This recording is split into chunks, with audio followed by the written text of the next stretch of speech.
Assalamualaikum warahmatullahi wabarakatuh. Saya Isra Firmansyah, Ketua ID Kota Banda Aceh. Saya ingin mengingatkan bahwasanya penyakit COVID makin hari semakin meningkat, terutama di kota kita ini, dan penularannya terjadi begitu cepatnya, sehingga kita tinggal menunggu waktu kapan akan tertular oleh penyakit ini.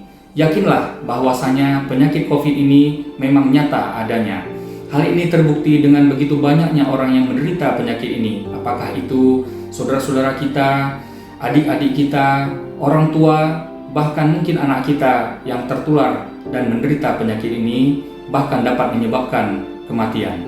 Padahal sebenarnya memutuskan rantai penularan penyakit COVID ini sangat mudah sekali, yaitu hanya dengan menjalankan protokol kesehatan dengan sebaik-baiknya. Adapun protokol kesehatan yang harus kita jalankan adalah: pertama, tidak keluar rumah apabila tidak ada kebutuhan mendesak. Kedua, selalu memakai masker apabila berada di luar rumah. Ketiga, hindari keramaian.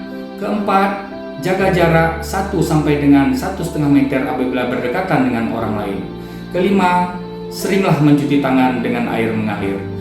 Dan yang terakhir adalah selalu kita berdoa kepada Allah Subhanahu wa Ta'ala agar senantiasa kita diberikan perlindungan, kita diberikan kesehatan, dan wabah corona ini segera berlalu.